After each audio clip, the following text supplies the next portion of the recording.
Rugby league or Aussie-rules footy? Which sport is better? Well, apparently in Australia it depends on where you live. What is up, YouTube? 'Tis I, Chaddington, and today we're checking out the Barassi line. Now, I haven't reacted to this yet because this is a family-friendly channel, and I did not want to see anyone's Barassi. Breaking news. An American man has made the world's dumbest joke. People from around the world are outraged at his stupidity. So anyway, I've been checking out both the NRL and the AFL recently. In fact, I've picked teams from both leagues to follow for 2025. If you want to see which teams and why I picked them, look at the videos in the link in the description below. But now I'm ready to learn more about why this geographical difference exists in the great country of Australia. Don't forget to like and subscribe, and without further ado, let's go. In Australia, if you were to go to a pub and ask someone what their favourite footy team is, you could get very different answers depending on which state you were in. And no, I don't mean different teams in the same league. I mean you could get different answers of teams in different leagues entirely. And I am of course talking about the AFL NRL divide, which splits Australia into two sides based on loyalty to a particular sporting code, the Australian rules football or rugby league. These areas are separated by what is referred to as the Barassi line, the area to the south and west being AFL territory, while the area to the east is NRL territory. This is unique as there is no dividing line separating American football from basketball or any such divides elsewhere in the world. The closest to this is the north-south divide of rugby league and union in England. However, the Barassi line divides two of Australia's most popular sports, with AFL fans hating NRL and vice versa. They're bum sniffers, that's Bum what I sniffers? reckon. You've got three boys, you play AFL, you have three daughters. Generally, in New South Wales, Queensland and the ACT, rugby league as well as union is more popular, whereas elsewhere, AFL is the dominant sport. Interestingly, there are no geographic divides between cricket, soccer or basketball in Australia. The Barassi line was first mentioned by his... Okay, so before he gets into it, I wonder how much of a divide actually is there? Like, I'm curious to know the actual percentages of the population that support each sport on either side of the line. I'm sure he'll get into that at some point. But from those clips he shared, it seems like there's actually some dislike of the other side a little bit. Historian Ian Turner in his 1978 Ron Barassi Memorial Lecture. He noted the stark difference in Australia's football culture with the country divided by sporting loyalty. Turner's lectures were named after Ron Barassi Sr., who played Aussie-rules football for Melbourne in the Victorian Football League before being enlisted to fight in World War II and subsequently dying in Tobruk. His son, Ron Barassi, would become a star player for Melbourne and Carlton, and later a premiership coach, and he was a strong advocate for Aussie-rules expansion into New South Wales and Queensland to become... Okay, that was a lot of information. So there was a lecture series based off of a guy who was a footy player, but he fought in World War II, and then his son was also a player. And their last name was Barassi. Okay.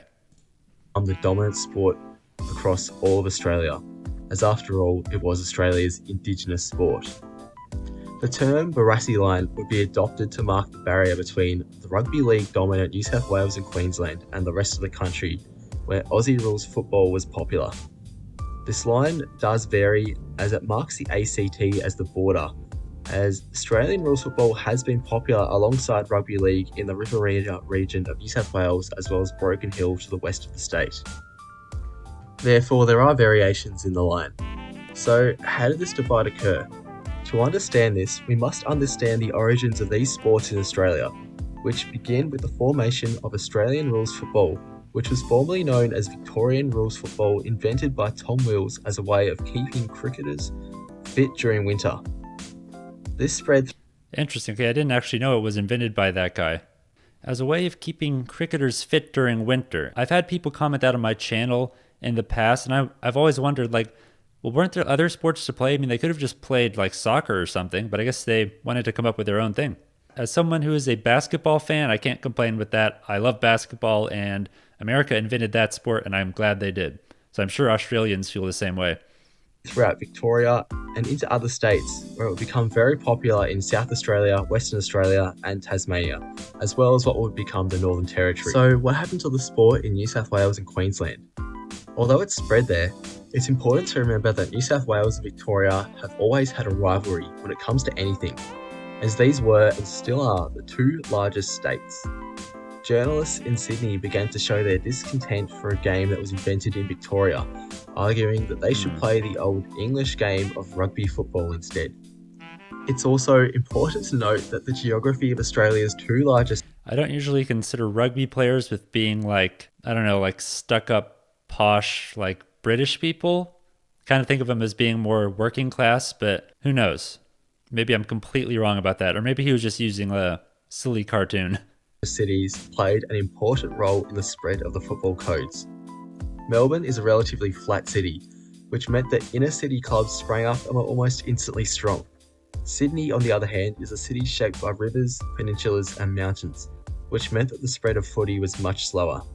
As a result, the strength of the game was much weaker in New South Wales than in Victoria, which led to the discontent that they were outmuscled by their colonial rivals.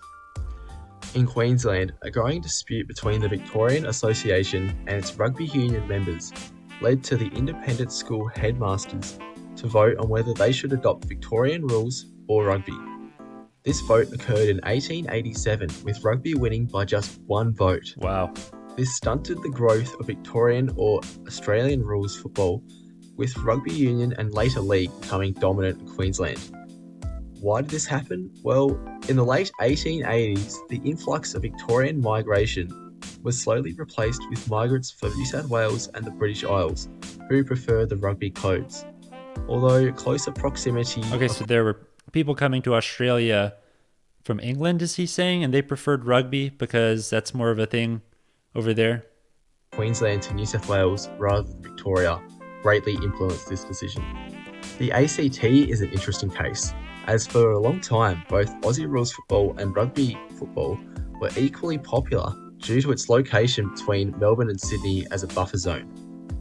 Interesting. So the divide between Melbourne and Sydney seems like a contributing factor, and also between the two states as a whole. I am curious how much the actual geography of the city played into it, like he suggested it did. But there's this area in between the cities where both sports are like equally popular. That's fascinating, honestly. Aussie-rules was actually more popular at one point due to the influence of Victorians. However, the New South Wales Rugby League decision to expand into Canberra through the Canberra Raiders made rugby league the more popular sport, where it remains today. So, has the Barassi line changed? Well, in 1982, the VFL's South Melbourne Swans relocated to Sydney as a result of financial struggles, which led to the creation of the Sydney Swans and the first Aussie-rules football team outside of Victoria and outside of the Barassi line. A team in Brisbane shortly followed, and today there are AFL teams on the Gold Coast and in Western Sydney, as you may have seen in this video.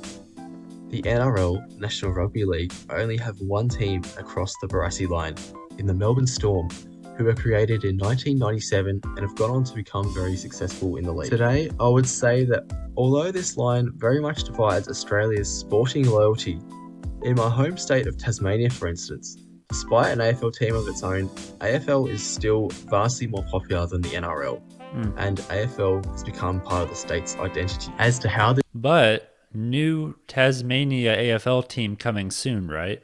The Tasmania Devils? Coming in like 2028 or something? That should be fun. This line has changed. I would argue that due to its wider coverage and stats across membership and popularity, AFL is more popular in Australia overall, partly due to its greater success of the AFL across the Barassi line and increased the popularity of Aussie-rules in New South Wales and Queensland. I also bet it's more popular because it's a sport completely unique to Australia, so there's some kind of like national pride that goes along with that. The AFL is more popular in Sydney and Brisbane than the NRL would be in Melbourne, due to greater investment from the AFL compared to the NRL, but things may change in the future, with rumours of a potential NRL team in Perth, which would mark another team to cross the Barassi line. Although both sporting codes are always looking to outcompete each other for national dominance, the Barassi line remains as a great divider of sporting loyalty, with both sports still creating a tribal following in their respective sides of the line. Let me know in the comments if you're an AFL fan or an NRL fan, and where you live. Do you follow the code on the other side of the Barassi line, or do you hate that other sport? I'd love to hear what you have to say. Have a good one, and I'll see you next time. Bye-bye. All right. Oh, look at that other video. Why North Melbourne should relocate to Canberra. Uh-oh, I don't know about that. That was the team I picked for the AFL, so hope they're not going to leave as soon as I choose them. Although I don't actually live in Australia, so it doesn't make much of a difference to me. Wow, yeah, there was a lot of information in that video. It went by really fast. So main thing I picked up on was that the different cities and states in Australia were founded by different people who had different interests. AFL was created to keep cricket players fit in the winter, and then it began to take off in that part of the country, which is Victoria, right? He said it was Victoria because it was called Victorian rules footy or something. But in the other part of the country, they were just more into rugby. Sorry guys, I've spent too much time on TikTok. I have the attention span of a goldfish at this point. But yeah, I also feel like it was important that the school principals had that vote, and league won by one vote. Apparently that affected things quite a bit. I felt like if that had gone a different way, it would have been a totally different outcome. There might not be a Barassi line or anything like that. If there are any other videos you guys want me to react to, be sure to let me know in the comments down below. Thanks for watching, and I'll catch you guys next time.